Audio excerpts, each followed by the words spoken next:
굉장히 지능적인 타격이 되죠. 예, 굉장히 지능적인 타격이 됩니다. 예. 1번은 뭐냐면 이제 로켓 부스터로 이제 쏘아 보내서 예, 그러니까 KF-21이 쏘면 부스터가 작동을 해서 이제 위로 올라가요. 한 30km까지. 근데 중간에서 아마 중간에서 이중 램제트로 올라갈 거예요. 로켓 부스터 크게 안 달고 속도가 어느 정도 붙으면 부스터는 떨어져 나가고 그 다음부터는 램젯이 작동하든 스크램젯이 작동하든 그건 모르겠어요. 처음 작동하는 게 뭔지. 엔진을 켜고서 이제 30km 이상 고도로 올라가는 거예요.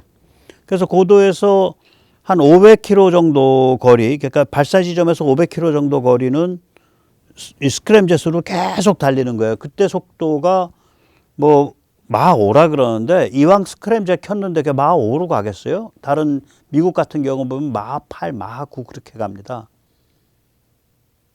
예, 그러니까 500km는 스크램젯으로 달리다가 그래서 스크램젯 그다음에 엔진을 끄고 그 공기 밀도가 높은 데니까 거기서 고도 30km에서 물수제비를 뜨는 거예요. 활강을 하는 거야.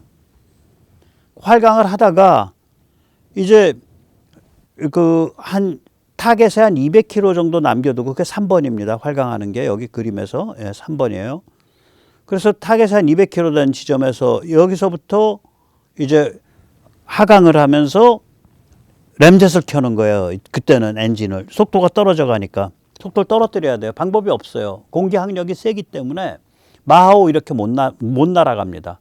고도가 낮아지면 공기 밀도가 높아서 공기 항력이 세니까 속도를 낼 수가 없다고요. 그래서 램젯 모드로 가는 거예요. 램젯 모드로 가면서 지구가 둥그러니까 레이더 음영으로 점점 낮춰서 들어가는 거죠. 밑바닥으로 깔려서. 그래서 맨 마지막에는 아까 우리가 초음속 대한미사일, 그 램젯 미사일에서 보듯이 시스키밍해서 상대방 배를 때려버리는 5단계로 가는 겁니다.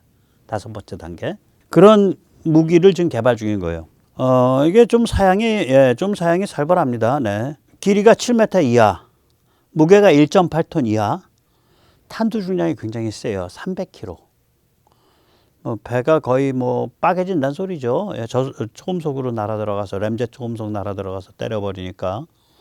그리고 사거리는 1000km 이상인데 뭐 미제는 1600, 뭐 1900 이렇게 나와요. 그러니까 어느 정도 사양이 되는지 사거리는 모르겠는데 이제 지금 잡혀 있는 건 1000km 이상입니다.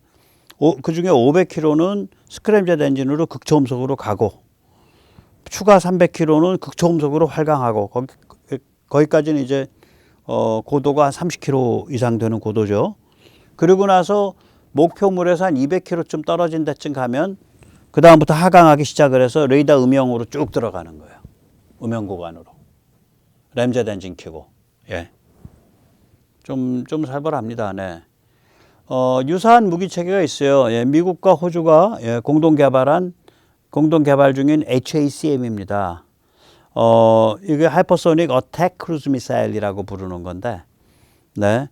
이게 2027년 실전 배치 목표예요. 근데 얘는 램젯 모드가 아니에요. 그냥 스크램젯으로 달리다가 위에서부터 하이다이브로 내려 꼽히는 거예요. 한 30km 고도에서 달리다가 내려 꼽히는 거예요. 우리처럼 그러니까 듀얼 모드 방식이 아니죠. 아무튼 간에 미국과 한국 차이가 한 6, 7년 정도에 지나지 않지 않을까 그렇게 조심스럽게 예측을 해봅니다. 29년도 1월 달에 기본적인 엔진 쪽하고 소재 쪽 개발이 다 끝나니까 그 다음부터는 이제 체계 개발 들어갈 테니까 29년도 봄에는 그러면은 뭐 대통령 잘못 만나지 않으면 예, 잘 뽑아 주셔야 됩니다. 네. 또 국힘도 정신 차려야 되고 예. 그러면은 이제 말하자면 그때부터는 이제 체계 개발 들어가면 2035년까지 34년까지는 실전 배치되지 않겠냐 그렇게 이제 조심스럽게 생각해 보는 거죠. 예. 파거 효과는 일단 첨단 엔진에 사용되는 소재 및 기술들이에요. 지금 제가 불러드리는 이런 것들은 우리가 이런 뭐 극초음속 미사일과 상관없이 그냥 이거 리스트를 쭉 보고 있으면 야 그거 첨단 엔진에 쓰는 거 아니야? 최첨단. 그냥 첨단도 아니고 2500도 섭씨 2500도 이상의 초고온 내열 단열 소재. 녹는 점이 3000도 이상인 내상마 그러니까 깎여 나가지 않는 코팅. 저게 고온에다 고속으로 달리면요. 표면이 깎여 나간다고요. 내상막 코팅. 그 다음에 기압의 80배, 그러니까 80바 이상의 공기 같은 게 새나가지 못하게 막아주는 이 그 결합 뚜껑. 예. 이건 어떻게 만들어야 되냐. 거기에 80바가 작동하는데, 기압에. 그 다음에 액체 삼출 냉각. 삼출이라는 거는 바깥쪽으로 뭔가 쭉쭉 배어 나오는 걸 삼출이라 그럽니다. 에피전이라 그래요. 바깥쪽으로 배어 나오는 거. 그러니까 어떤 부품이 있으면 부품 내부에 그 냉각 그 액체가 들어가고 그 냉각 액체가 부품에 뚫린 미세한 구멍을 통해서 바깥쪽으로 슬슬 이제 배어 나오는. 예. 그 다음에 증발 냉각. 그거는 이제 배어 나온 게 또 증발하기도 하는, 예, 그런 외피. 그 다음에 여기에 보면 액체 삼출 냉각이 그런 구조로, 그러니까 구멍 같은 게 뚫려 있는 그런 구조로 적용된 CMC인데, CMC를 주목해 주셔야 돼요. 이게 CMC가 세라믹 머테리얼 컴포자이트라는 건데, 이게 GE나 프레드 앤 위트니의 핵심 기술이에요. GE 사이트 가면 우리 CMC 잘 만듭니다. 그렇게 돼 있어요. 이 엔진에, 그러니까 초고성능 엔진에 반드시 쓰여요. 그리고 여기 마찬가지로 초고온력 세라믹 고분자 복합 기밀 소재, 세라믹 고분자 복합재가 CMC예요. 고분자 복합재를 컴포자이트라 그러거든요. 세라믹 머테리얼 컴포지트니까 세라믹 성격의 결합된 고분자 복합 소재라는 뜻이죠. CMC라는 소리예요, 이거.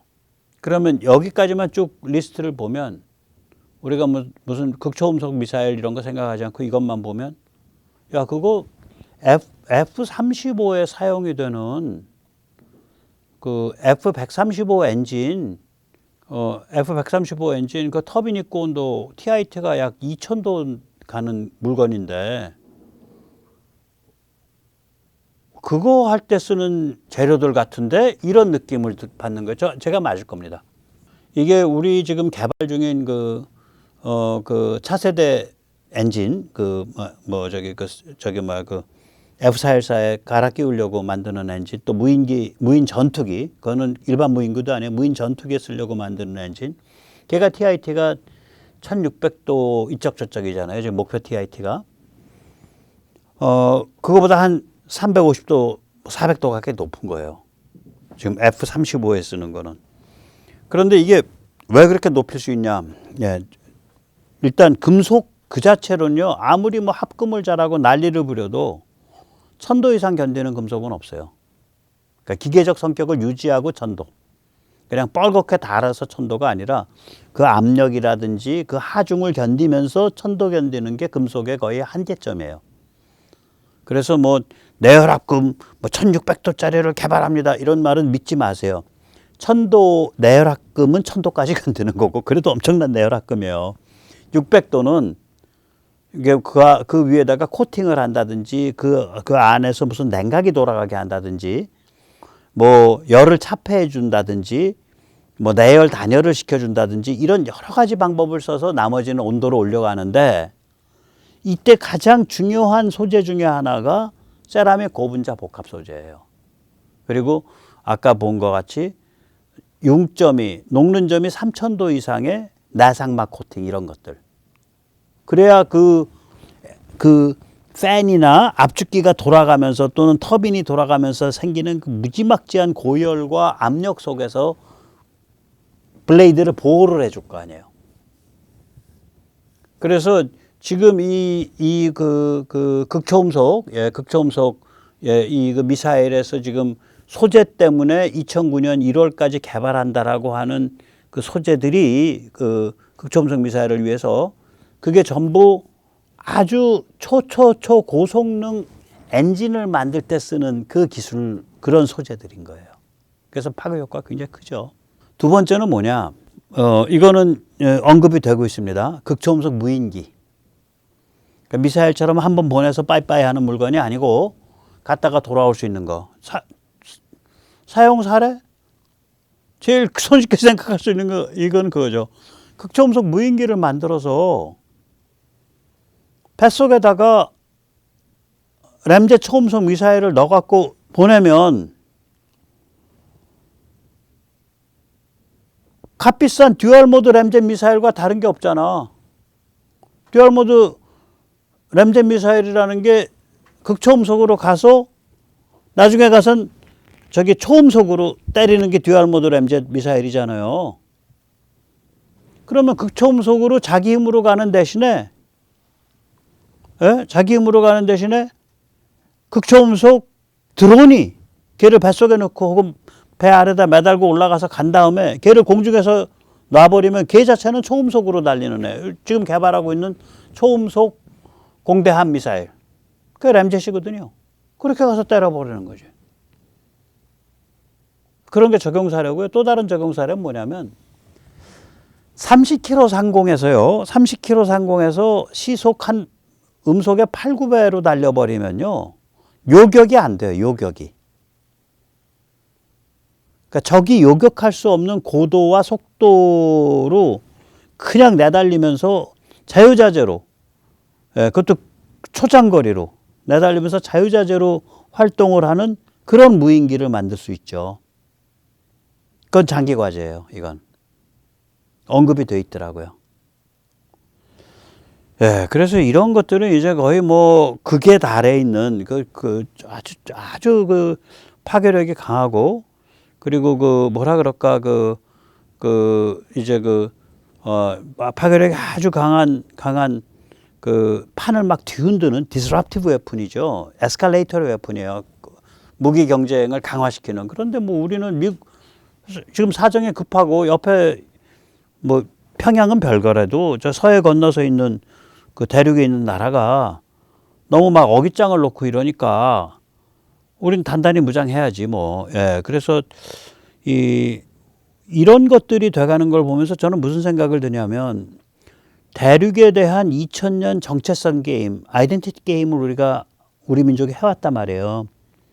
뭐 참 기가 막히고 코가 막히는 그런 위치인지 혹은 기막힌 위치인지 몰라도 아무튼 희한한 위치에 자리 잡고서 대륙, 그 무서운 대륙, 그 무서운 그 블랙홀을 상대로 우리 자신의 아이덴티티를 유지하는 그 게임, 그런 기막힌 운명을 가지고 살아온 민족인데 이게 북한 자유화까지 가면 이 대륙에 대한 2000년 정체성 게임이 이제 한 챕터 이제 완결되는 거죠. 이제 그런 거를 위한 무기예요, 이런 게. 북한 자유화 후에도 이제 중국이 자꾸 간섭하려고 하거나 우리를 억압하거나 우리를 협박을 할 때 좀 삐댈 수 있는 무기죠, 이런 것들이. 그래서 이런 것까지 가고 있으니까 이제 뭐 정치만 어떻게 좀 잘해보면 될 것 같습니다. 아이고, 그놈의 정치만. 그리고 그걸 뒷받침하는 지식인과 성직자, 언론인들의 각성이 좀 필요하겠죠. 오늘 여기까지 모시겠습니다. 감사합니다.